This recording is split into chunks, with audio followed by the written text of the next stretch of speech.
قال رسول الله صلى الله عليه وسلم لو كان الإيمان بالثريا لناله رجال من هؤلاء. این حدیث بخاری است، حدیث صحیح بخاری است که پیغمبر خدا وقتی که آیت جمعه فرامد که راوی این حدیث ابو هریره است، پیغمبر خدا گفتند که در سیوم آیت جمعه معنای آیت این است که ای اهل اصحاب، باز بعداً شخصانی زیاده، قومهای زیاده باز در اسلام داخل می شوند. یک مرد گفت پیغمبر خدا این کدام قوم است که باز در اسلام داخل می شوند؟ پیغمبر خدا در پهلویش سلمان فارس نشسته بود، سلمان ما و شما. رسول اکرم دست در شانه سلمان گذاشت و گفت همان قومی که من خبر می دهم از قوم همین فارس هاست. اگر علم ایمان در ثریا گفته چقدر ستاره دور است، اگر این قدر دور که باشد هر آینه این علم را پایان میارد این مردم اهل فارس. پیغمبر خدا گفتند خوش به حال مردم ما و شما. پیغمبر خدا در حدیث ها می آید که با زبان فارسی ما و شما شوربا هم گفتند. وقتی از سلمان فارس پرسیدند که شما همین خوراک چی میگویید؟ گفتند شوربا میگوییم. پیغمبر شوربا گفتند با لفظ شیرینی خودش. همین سلمان پدرشان زردشت بود، خودشان آتش پرست بودند. من مختصرا این قصه را برای برادر میرسانم زیرا زیاد میگیرد. و پدرش بسیار آدم مالدار بود، بسیار مالدار و زمیندار بود و سلمان را چنان دوست می داشت می گفت که از تمام آن زمین و دولتی که دارم سلمان برای من تو نیکوتر هستی، تو محبوب تر هستی. باره می گوید این پدر سلمان و سلمان فرمود که من امروز از زمینهای خود خبر گرفته نمی توانم، به سر زمینهای من رو از حال زمینهای من خبر بگیر، لیکن از تو التماس سلمان بر وقتتر برگرد زیرا دیر آمدن تو در من طاقت ندارم. وقتی میگد این سلمان از خانه بیرون شد، در راه میگد با یک خانه با زبان امروزه ما و شما بگیم یک کلیسا میگیم، یعنی جای نصرانی ها عبادت میکنند، در همون کلیسا رو پرو شد، نگاه کرد که مردم نصرانی عبادت دارند. در حال داخل همون خانه شد و عبادت نصرانی ها برای سلمان بسیار خوب آمد. تا فرو رفتن آفتاب همراه نصرانی ها عبادت کرد. وقتی بیگاه شد میگه نزد پدر آمد. پدر خیلی ملامتش کرد چرا تو دیر کردی؟ گفت امروز من در یک خانه نشستم که نصرانی ها عبادت میکردند و بسیار از عبادت اونها خوشنود شدم. پدر جان گفت از این دین آتش پرستی ما دیده دین اونها حق تر است و دین اونها شیرین تر است. پدرش گفت نه، گفت در دین اونها هیچ خوبی ندارد، هیچ ثوابی ندارد. هرچند که میگه سلمان از دین نصرانی بر نمیگشت.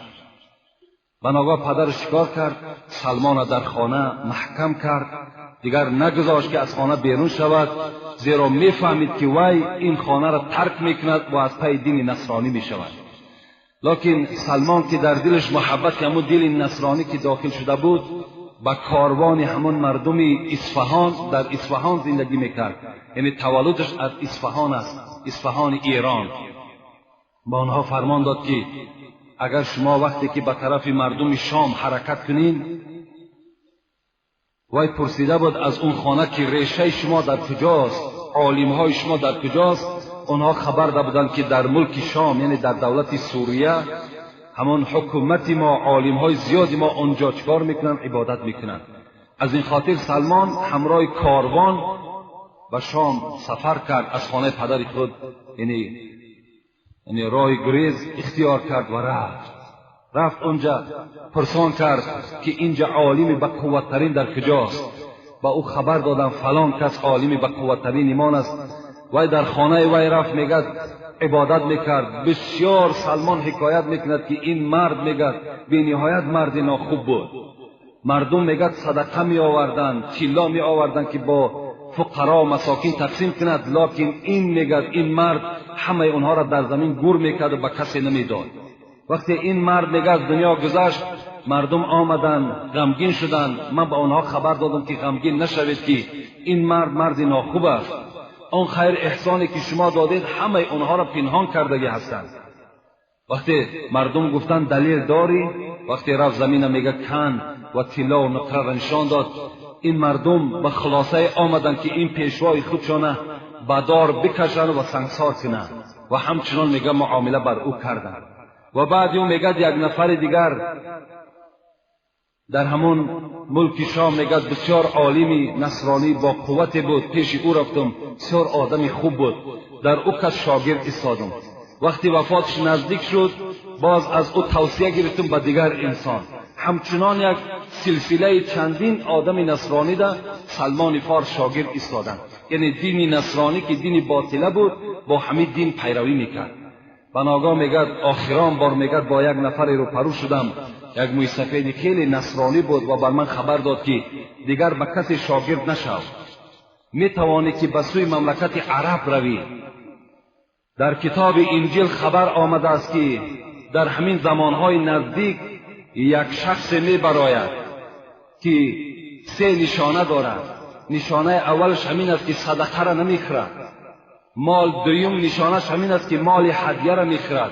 و سوم نشانش همین است که بین 2 شانه او لا اله الا الله محمد رسول الله زدگی است. حضرت سلمان از زبان این پیر خود وقتی این سخن شنیدند، میگوید گاو داشتم، گوسفند داشتم، رهسپار به سوی همین مملکت عرب شدم. و بر من میگد همون پیرم خبر داده بود که این مرد، این عرب در بین 2 کوه سیاه از سنگ و بینش باغهای خیلی خرما دارد. انا همونجا چکار میکند؟ هجرت میکند. تو در همونجا میتوانی که با این شخص یعنی با محمد روبرو شوی و با او ایمان بیار. وقتی میگوید در راه آمدیم با بنی کلب گفتگی یک قبیله روبرو شدم و گاو مال با آنها دادم که مرا به ملکی همان گفته استادم برد. آنها مرا فریب دادند و با یک نفر فروختند. و این مرد میگد مرا در راه عذاب و شکنجه میداد. به ناگاه آورد میگد به یک موضعی که نگاه میکنم 2 پهلوش همین کوه سیاس و بینش یعنی باغزار خیلی از خرما زیاد است. در دلم گذرانیدم که انا همین موضع همون موضع است. یک چند مدت با این خوجین خود خدمت میکردم. به ناگاه میگد روز بالای خرما میچینم که یک آوازه شد که یک مرد آمده است. یک مرد از مکه مکرمه به مدینه هجرت کرده است که نام او محمد است و بسیار انسانی خاکسار و مهربان است. با شنیدن این سخن میگد چنان بود که قریب از بالای خرما بر زمین زنم. دوان میگد در بالا یک طبق کمی خرما گرفتم و نزد او رفتم. پیشنهاد کردم و گفتم تو محمد هستی؟ گفت بله من محمد هستم. گفتم این صدقه هست، من برای شما آوردم. من برای سنجش گفت سلمان پیشنهاد کردم که استاد من گفته بود که محمد نشانش همین است که صدقه را نمیخورد. وقتی میگد پیشنهاد کردم، گرفت کاسه را در دست صحابه ها داد، گفت شما تناول کنین که صدقه برای من جایز نیست. صحابه ها میگه خوردن، من به دل گذرانیدم که این یکم نشانه وی است.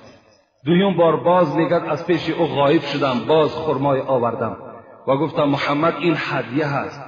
وقتی رسول الله هدیه را شنیدند در حال خود تناول کردند و صحابه ها را دادند. در دل گذرانیدم که این همان محمد است. روز میگه جنازه بود، برای 3م نشانه او را دیدن که مهر نبوت بود. میگه جنازه بود، پیغمبر خدا بین صحابه نشسته بود. وقتی من وارد معرکه شدم، رسول اکرم 100% دانستند که من مهر نبوت را میکاوم و بالای سر پیغمبر دور میگشتم. مادامی که یک لطه پیغمبر میگه ریداش که بالای همون مهر پرتافته بود، برای من دیدن همون مهر بسیار مشکل بود. پیغمبر خدا که پیخست شدن، میگه ریدا را از بالای گردنشان گرفتند. من از پس پشت پیغمبر بودم. وقتی مهر دیدم که نویسانده شده است لا اله الا الله محمد رسول الله، یک بار خود ما بالای مهر پرتاختم و او را بوسه می کردم و می لیسیدم. پیغمبر خدا گفتم بس است سلمان، بس است، تو نائل شدی. سلمان از پیش گشتن و کلمه عرضه کردن مسلمان شدن. این یک مختصرا حیات حضرت